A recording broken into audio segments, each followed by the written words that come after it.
Hello, hello, Otafest podcast listeners. This is a new episode, Season 9, Episode 19 of the Otafest podcast. With me today are just only Jay. It's just me. Where's my accomplice in keyboard crimes? Where's my clickety-clack compadre? They coughed. Nancy, where are you? They coughed once, and it was like keyboard off. Unlucky, but we'll hopefully have Nancy back next week. Yeah, she better be back next week. She had better. But you, dear listener, you better buy your Otafest tickets. The weekend passes are going fast. So if you don't get yours today, when will you get it?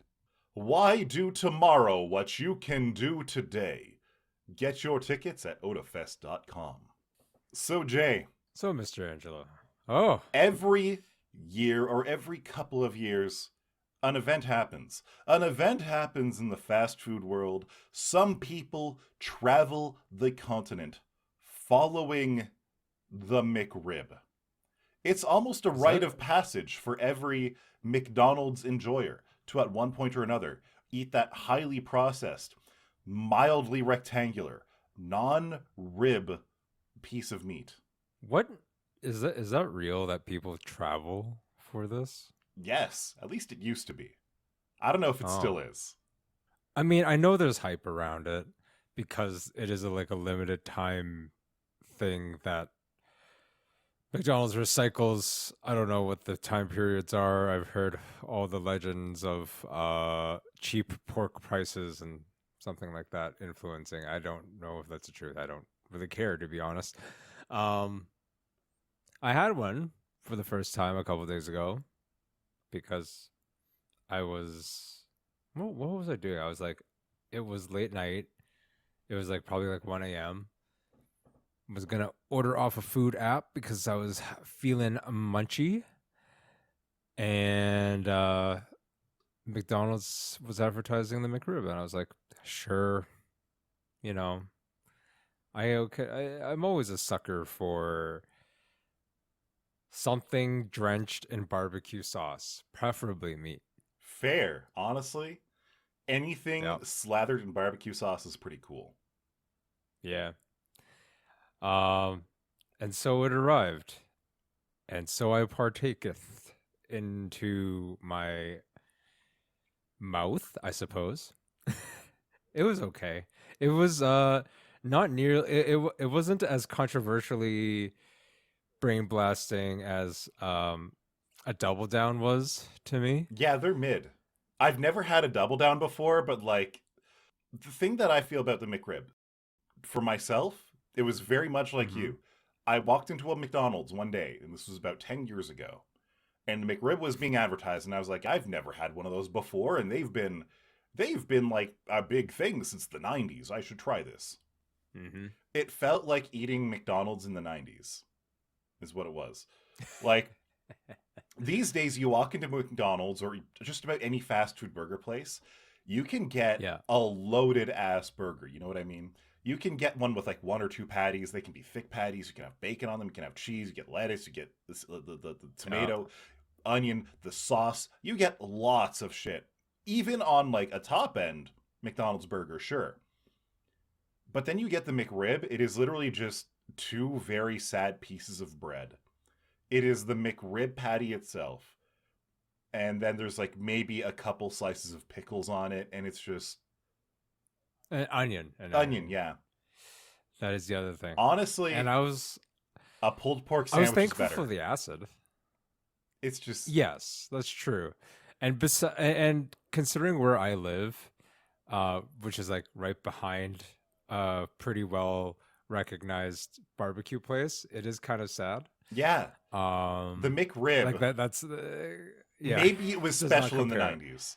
But quite frankly, yes. It has come back to McDonald's in the area several times since the first time I've had it. And I have no desire to ever try it again. I think the Big Mac is better. Well, okay. I was about to say the opposite, where I don't love a Big Mac. I will eat a Big Mac because I like it more than a quarter pounder, which is just a very basic. You know what a quarter pounder is to me is that it is a more cumbersome version of a McDouble. I like McDoubles, but a quarter pounder is just like it's too much of the gray meat and the sad toppings. Yeah, honestly, Right? the reality when I'm going to McDonald's, I usually get the fancy seasonal stuff that's just there and then gone like a month later. Just because The the best regular sandwich. stuff that they have isn't Yeah. special. No. And the best seasonal thing I ever had in North America was like years ago that they tried out like this Thai chicken wrap. Oh, It was the okay. sweet chili It was actually McWrap. pretty good. That wasn't seasonal. Yeah, I don't is that still a thing? It's not anymore. They got rid of it. But the Oh sweet yeah. chili Yeah, McWrap it was was good. so fucking good. They had that for like a It solid was 2 or 3 actually years. tasty. Yeah. It was like sweet. It had a little bit of a kick in it. You could get it grilled or crispy. There was cucumbers in there, and it had like a really fresh taste. I loved that thing. It was Yeah. so good. And then they got rid of it. Yeah. It was too good for McDonald's. It in was. fact. All they have now is like the chicken bacon McWrap, and it's like No, you can get chicken bacon like chicken bacon wraps anywhere. You can get this a chicken ranch wrap anywhere, you know. So I don't really care. Probably I think it was seasonal. I could be wrong. I don't follow nah. McDonald's The menus. sweet chili McWrap was like my deal. That's what I would get there for a solid like 2 years, and then they got rid of it. And then I stopped going to McDonald's as much, which is better for me, but I want that wrap. Yeah. I will say that I like the McRib more than a Big Mac. Again, just because Big Mac's always kind of there. You're right. The bread is quite sad. The bun was so probably depressing. better that it's better than the quarter pounder bun. I'm telling you. But the quarter pounder bun is also nothing to write home about. I know we're complaining that really, McDonald's really food is not high quality, not Michelin star stuff. I understand, but come on, the McRib. No, the other thing was like I had to be hype about it. I had probably about 3 servings of McDonald's when I was in Japan. It was pretty good. Okay, when me and Dio were in Japan, we did go to McDonald's multiple times, but what we had at McDonald's consistently were things that you have not been able to get here. Like the melon soda. Yeah, I got did you get the samurai burger? It wasn't the samurai burger. It was tsukimi burger or something like that. So it was a seasonal thing even for Japan. But we would get the melon soda, which was very normal. There was, you know how they have the apple pies over here? They had red bean paste and mochi pie there. That was fantastic. That was insane. My mom, I've never had a filet o fish, but my mom likes filet o fish, but then she went for the shrimp patty version. She liked that. I didn't even know that was a thing, but wow. So, and then the burgers themselves, imagine like a quarter pounder, but with some fried egg on there and like an extra meat sauce. It was kind of like a sweet, savory, eggy, sloppy Joe with a burger patty. It's like a teriyaki sauce kind of thing. It was so good. It was really cool. The teriyaki sauce was also on the samurai burger. It was good. Like the thing is, not that we went super often, but it was just the quality was better. What it was. It's not like the menu was expressly amazing. It was just that, like, it wasn't even about the variety. I mean, the variety is, regional and seasonal. Like, it is what it is, right? But it just felt like they cared more to assemble it nicely, to ratio sauces and toppings better, and stuff like that. McDonald's is pretty good. Like it is a guilty pleasure whether you're in Japan or whether you're here in Canada complaining about a McRib. But you know what really slaps? You know what's really the best way to start your day? A bowl of cold, crunchy, sweet cereal. Dessert soup. So cereal is like it's one of the most common ways to actually have breakfast. I don't eat cereal very often at all. I don't eat cereal. I don't eat breakfast very often. I feel bad because I ate a lot of breakfast when I was traveling, and it felt good. It felt nice, kind of, to have breakfast during travels. But I just never. Well, eat when you're on breakfast vacation, here. you need it. And before people are like, well, how did we get? Why did Angelo segue to this? I was like, well, before we were doing in the pre-show portion. While we're just talking things out, doing tests and stuff like that, I was munching the cereal today because I essentially got a bag of my, or I should say box, I guess, of my favorite cereal for free. And it was like, yay, I eat. I can't argue with free. Yeah. The milk was not free, but the cereal was. And when cereal is like $10 or $12 a box nowadays, depending on the cereal, hell yeah. It's nuts.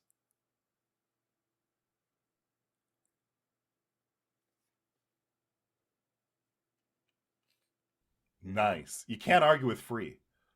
You can't argue with free. Well, okay, that's a you problem if you're making it for servings. I think it's supposed. Yeah, it's probably crazy about expensive. it's about 8 to 10. Like every now and then, I'll be in the cereal aisle and I'll see like, hey, there's a box of like chocolate Cheerios on for $5 for the whole box, but the whole box maybe has like four portions, four bowls of cereal in it. They don't last very long these days. Same. What do you make it? One? You prefer a McRib. But honestly, this is something that I've been doing since high school. So more than half my life at this point. I don't really eat cereal that often. It's a very because I prefer something it's a very savory, Hong Kong thing to something do. a little bit salty. You have ramen, you have egg, you have in the spam, morning. you And have so maybe a that little leads me veg on the to side. no, God no. Soup I is want great.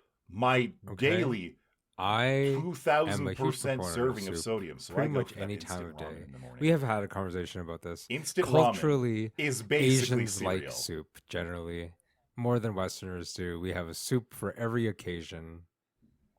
Good soup. Even in Japan, they do the miso soup for breakfast too. Soup for breakfast is great, especially in the colder months. I mean, we were saying that cereal Many times is essentially dessert soup. I say it's dessert soup because think about it. It's sweet. Whereas me, like that is normally the absolute brainlet that I am. I'm just least, like, yo, soup at least the means Western you're sick, ideal. So you don't have soup that much. Dessert. And then here I am saying, what do you have for dessert? You have things like cheesecake. Cake. You have things like regular cake. Brownies and with icing or a cinnamon bun with icing or something. Sweet. You know what I mean? It's all creamy. It's fatty. Yeah. So, yeah.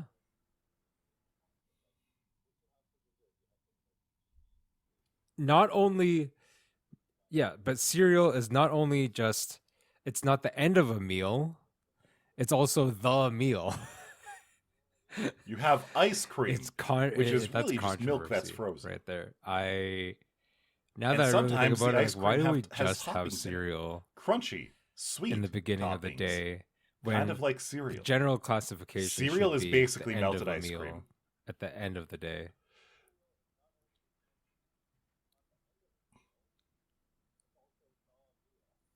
True. Yes. Yes.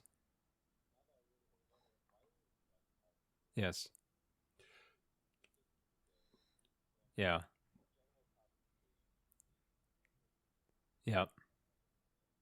Well, they were basically like do you they were just saying that cereal is the commercials, dessert. like Yes. early 2000s, sometimes even late 90s, where they would be like, "Oh, the bowl of this cereal is part of a healthy breakfast," and then they would show like a full-on spread that was like so the bowl of inefficient. cereal. Why not just mix the two? Beside a plate full of like Save eggs yourself and bacon or sausage, an or extra something. glass. Heckin' toast, and then a glass Remember of milk to drink and a it glass right of after. orange juice Remember right to drink beside it right after brushing your teeth. That type of cereal is insane. That type of breakfast is insane. Like, especially the glass of milk right beside the glass of orange juice. That alone should send someone to jail. Remember, brush your teeth and then have your milk juice ready to go. God, no. The mixing of the two. I read this very briefly because it was part of a news article, and I read my God, you're pain. Why is orange juice the only juice go straight to jail? Go back to bed. With its initials. I don't know where you came from, devil. Yeah, why is it OJ? Why can't it be AJ? Here. Why isn't there CJ? Yeah, GJ. Grape juice. All very popular juices.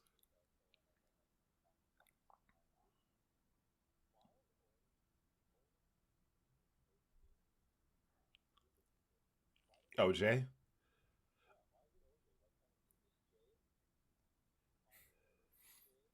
Relevant. For cranberry juice? Yeah. And he was nicknamed the Juice. Oh, grape juice. Okay. You know, because like OJ just kind of rolls off the tongue. True. And it is. I mean, if someone said OJ to me, the only other thing that it could mean is like OJ Simpson, and that has not been something relevant in 20 years. Oh, I was thinking about CJ the Rock radio station. Whereas just, I don't know, because like you say AJ, that has no connotations, that has no context to me. The only AJ I know is the one J that I am talking to. That is AJ. It could be CJ, on the other hand. Juice. I don't know. I do think it's CJ Detweiler from Recess. Yes. That's what I think of. Like, it legitimately took brain power for me to come up with cranberry earlier. I was like, what? And when you said GJ, I couldn't even... I didn't even think of grape. I almost thought of Gojo from frickin' Jujutsu Kaisen. The other juices as a nickname. Now, what is the BJ? Blueberry juice. Obviously. And PJ, the pomegranate juice. God, I think just keep the juices named.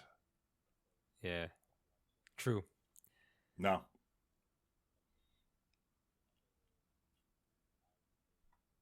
Someone made the observation. I don't think it's good. Yeah. I don't think it's proper. Not gonna lie. Are blueberries even juiceable? Because then, like 5,000 blueberries to make one glass. That's... Online comments are weird like that, though. So sure, that was just someone asking about juice. But online commenters have gotten out of control. Recently, Pokemon with Guns, also known as Pal World, came out. It's been a solid, month and a half now? It hasn't been a thing for years. The internet has not been the same. Now, people were calling it Pokemon with Guns ever since the first trailer aired years ago. And a lot of people forgot about it. A lot of people probably just assumed that it got litigated out of existence until, was it E3? No, E3 Neither have I. A thing last year. There was some games event last time, and the Power World trailer, like the last trailer, finally came out, and everyone was like, holy moly, what is going on? This is Pokemon with Guns. And it came out. It finally came out, and people were able to like play it. And I haven't played it myself, but from my perspective, it's a mix And you between basically just make Pokemon them work on and your Ark farm, which is like and gathering maybe a little resources bit so of you can build Factorio next added in there. iteration stuff. And it seems I mean, really there's nothing interesting in the way that in its systems the work gameplay together. loop Like the that emergent suggests gameplay, anything bad. you I've can heard that throw it's your not great PAL ball quality of a at game. Like, it basically looks anything, fine, but even other for humans. some reason it's And still your other missing a humans little will bit be of trapped and magic turn that into makes it like a pals. great And game. apparently you can eat Again, pals. having not played, I don't know what that is. I've only watched about 15 minutes of it.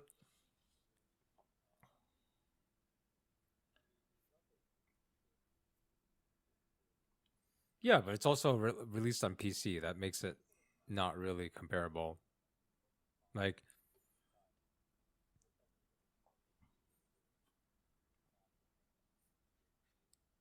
I mean, if you're just looking at the game, I would say that its graphics are actively better than the newer Pokemon games. Yeah. mm-hmm. But it is one of those games where a lot of people, ever since it came out, have wanted to shut it down. One of the first arguments that I heard about it, and this is really common in the current age, the current state of things, the first thing that people wanted to complain about was AI use. Apparently, the CEO of the company of Palworld has been very friendly towards AI artworks in the past, and that doesn't sit right with me. I am very much on the anti-AI train. While I think it is really neat technology, art made with AI can scarcely be called art at all. There's no intent behind it. There's no skill behind it. It is kind of boring and just slop, really. Now, that's all well and good. Everyone can have their own opinion about AI as long as it's the correct opinion. But no one has been able to prove that AI was used in the creation of Palworld. So, just because someone who is big in the company is friendly to AI doesn't mean that AI was used for it. Especially considering when Palworld was released, the Steam TOS was that games could not use AI at all. Steam has since changed that. They changed that about 2 weeks ago. But in the past year, anyone using or even suspected of using AI in their games at all would have that game blacklisted and removed from Steam. If you went to like our game dev, threads about that were everywhere. It was pretty crazy. I mean, so realistically there's speaking, always copycats of Palworld almost certainly game, doesn't like use whether AI. It's Minecraft, So people moved on to the next thing, and it's just probably a pretty obvious argument. People were arguing and they follow it. That Palworld was plagiarizing Pokemon to their own limited and on the surface level, that almost seems like a given. If you ask me, it is. Yeah. Yeah.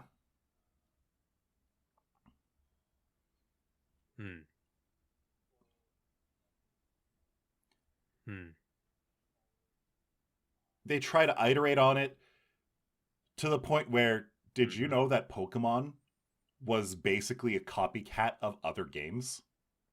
Pokemon wasn't the first game to have its formula. If I remember, it was like Robopon or maybe even like an offshoot of Dragon Quest that had that monster catching and training mechanic first. Pokemon was very original in its world and setting and creatures and such. But for the game itself and the whole concept of the game, it was not first. So I think even while you are catching pals in Pal Balls, Pokemon doesn't own that. It's very much Pokemon associated, but Pokemon doesn't own that. But that doesn't leave the plagiarism allegations alone. That doesn't say, no, this isn't happening. There were some Twitter users who were doing one-to-one model comparisons of Palworld pals to Pokemon. And they were startlingly close. Exceptionally startlingly close. Especially coming from a company that was famously full of amateurs, like the Palworld company was. Mm-hmm. And then one of the biggest bombshells of the plagiarism allegations came out. The people allegating the plagiarism were stretching and scaling different parts of the models to closer fit the Pokemon models. They were like lengthening legs or shortening torsos or anything else to try to make them look more like the Pokemon models. And it's like as soon as you start doing that, as soon as you start altering the work of someone else to make it look like they plagiarized someone else, thing is that your argument breaks down. Launched huge. That's like saying, people clearly largely Van Gogh the game was plagiarizing Pokemon, because if you take the Van Gogh Pokemon cards and put them through pixelation filters, it looks exactly like the sprites from Red and Blue. It's not some iteratively world-breaking new. Yeah, like it's not. I don't know, for a better it's not like an Undertale, for example, where Toby Fox really took that genre and reinvented how it was approached and what made it unique and things like that. It's very much it is iterative still as opposed to in many revolutionary. Ways, doing some things on its own. Yes. And there's nothing wrong with that. But the drama that it's brought on is just not actually worth it. Like I've read some news articles or heard about this and that, about all the, stuff surrounding it. It's not, basically. It is Arc or Rust Nintendo with some extra assets. Mostly disagrees with those fans. Yeah. It's fine.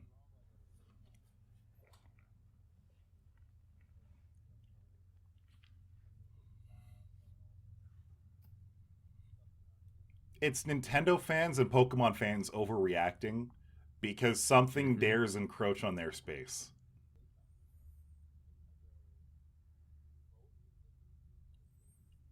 Yes, 100%. The largest nail in the coffin, especially for the plagiarism suit, is that Nintendo, famously litigious Nintendo, that will sue people for daring to make a fan game featuring Plumber Man. And Pokemon, the largest media franchise in the world, see Palworld and do nothing about it. And again, remembering that Palworld is made by Japanese devs. In overnight Japan. Development. It is easier for Nintendo and Pokemon Company to sue them. They had media, they had press desist in Japan than all the international COVID time lawsuits and cease and desists they've sent out, and they've done nothing about it. Yeah.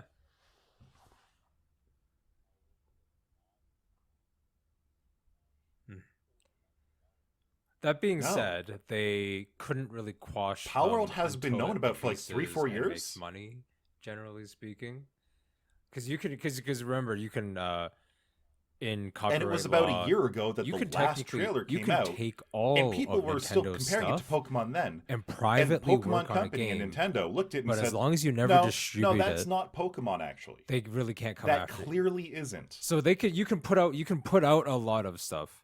Yeah, but I'm saying like in this case, they knew about Palworld. Oh no, they absolutely can. Yeah.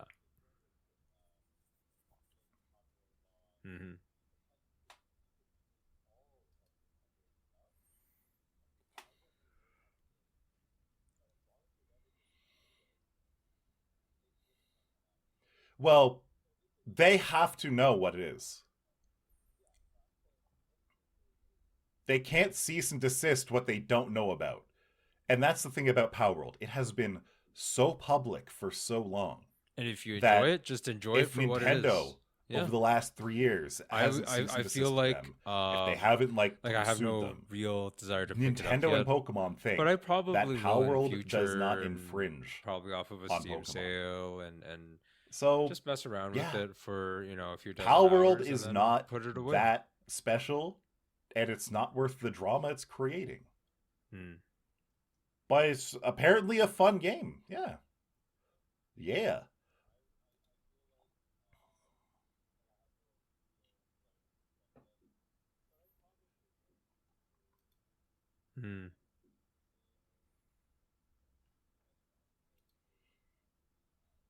Yeah. I legitimately have no desire to play it. It doesn't seem like really my type of game. And when it comes to anything Pokemon related, I find that if it's not Pokemon and if it's not my generation of Pokemon, I really don't care. I really don't. But there is one comfy game that I've been playing recently. The comfy game genre is pretty cool. There's a lot of interesting or unique game mechanics that are in them.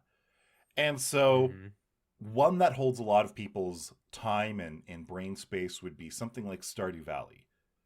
And I recently started playing something that is very much in that vein. Spirit Tea came out back in November, and it is very much like a pixel art living life in a countryside village sort of game. The difference here is that instead of farming, you are taking care of a bathhouse that is visited by a bunch of spirits.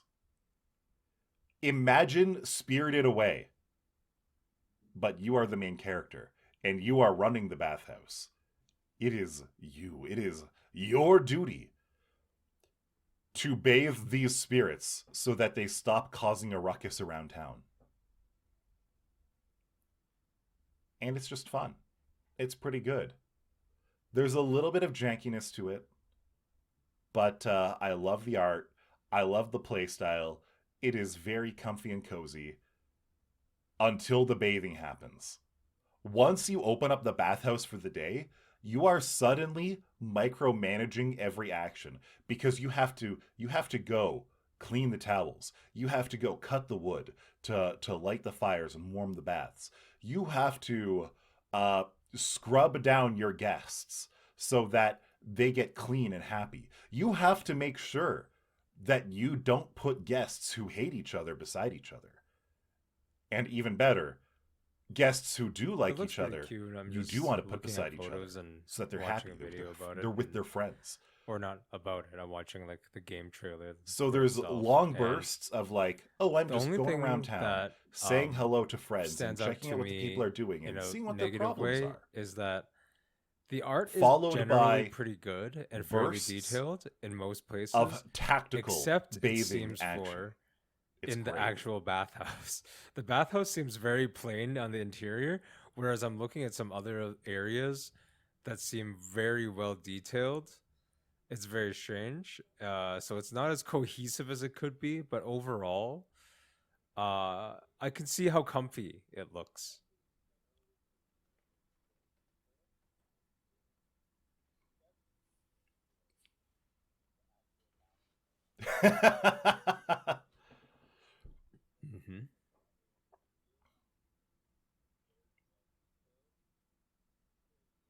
So it's inconsistent.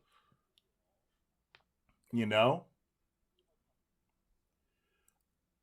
A couple weeks ago, we were on the podcast with Nancy, and Nancy was saying, "Oh, as a voice actor, I'm judging these YouTubers' voice acting." And so, as a pixel artist, I am heavily judging this game's pixel art, and it is not perfect. There is inconsistencies in it, especially with what you can tell they developed first. So when you consider this game, the game about running a bathhouse, the bathhouse aspect of it was absolutely developed first, and you can feel it. The main character themselves And the It's the bathhouse trailer, and has there's like some of the the main weaker character art in the surrounded by game, all these other characters. except once you The go further difference out into in different art parts of the style bathhouse, the art and gets like more detail progressively detailed. of all the And characters so you can is actually astounding. tell how they were Some growing have as an shadows, artist some as they don't. made the game. Some have highlights, some don't. Um, main character face. Main character face is literally colon and a straight line face. Yeah.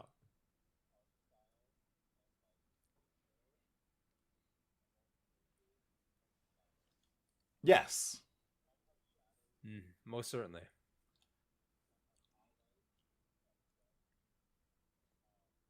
Now, it could also be a part of it's very earthbound. It's very earthbound. Uh, a large part of it, maybe they had more than one pixel artist working on the game for the amount of art assets that they have. I wouldn't be surprised if they had two or three. Mm-hmm. But you're absolutely right. The more the game goes on, you can see different inconsistencies of the art. And personally, I do think that takes away a little bit from the experience. But that is me. I wouldn't say a professional pixel artist, but I've been banging away at this shit for over a decade. So I'm kind of good and I have a lot of opinions on it. And yeah. But it is the theme. Consistent art does not good game make. If we go back to the example of Undertale, right? Undertale's art is ridiculously inconsistent. It is so inconsistent that the inconsistency itself is almost an aspect of consistency. You can consistently expect it to be inconsistent. So while I'm not saying that Spirity should have gone even wonkier into the inconsistency, that's what you want. It's about. I think it is absolutely forgivable, and I almost think that it's charming in the way that you can tell where either different artists worked on things in the game, or where they grew their own skills while developing the game. There's just something nice about. It's very comfy. Seeing. It's very fun. Big recommend. Seeing a consistent art style, that's great. But gameplay loop is what pulls a player into the video game. It's not like you can have the most beautiful game, but the worst gameplay loop, and no one will play that. It's just bad. There's no interest in it. So understandable. Mm-hmm.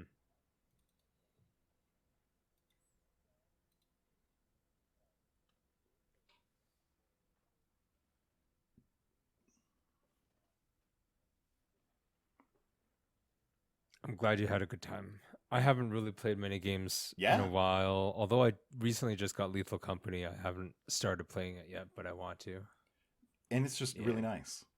It really is very nice. It's something where you can just you can just lean back in your chair, hold your controller, and just have a good time. Mm-hmm. Mm-hmm.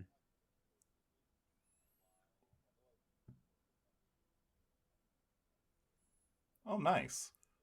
Lethal Company looks great. It is one of the flavors of the week in the streamer community, and by flavor part of that chaos, I mean like the last 2 months at this point in time. It is extremely popular for like collabs and things like that. You can get so many people in on a game. Like by default, I think it supports 4 people, but you can get a mod for like 10 or more people in the game. It can become. Are you sure? According to my recording program, I have enough disk space remaining for another 204 hours and 12 minutes of recording. And we're cutting it off now? Become the chaos you want to see in the world. Oh, no. Your time is coming. Listeners, Angelos was only going to be around for another 49 episodes. I think that's a good point for us to go out into the world and make things a little bit more chaotic. Yeah, that's depressing.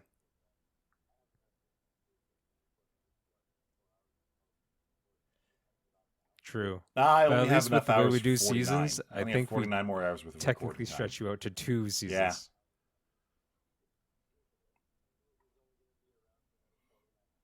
Yeah. Mm-hmm. Goodbye. I mean, when you put it like that, that's just another year and a half. Yeah. Actually, no, that's less than a year. That's 3 weeks less than a year.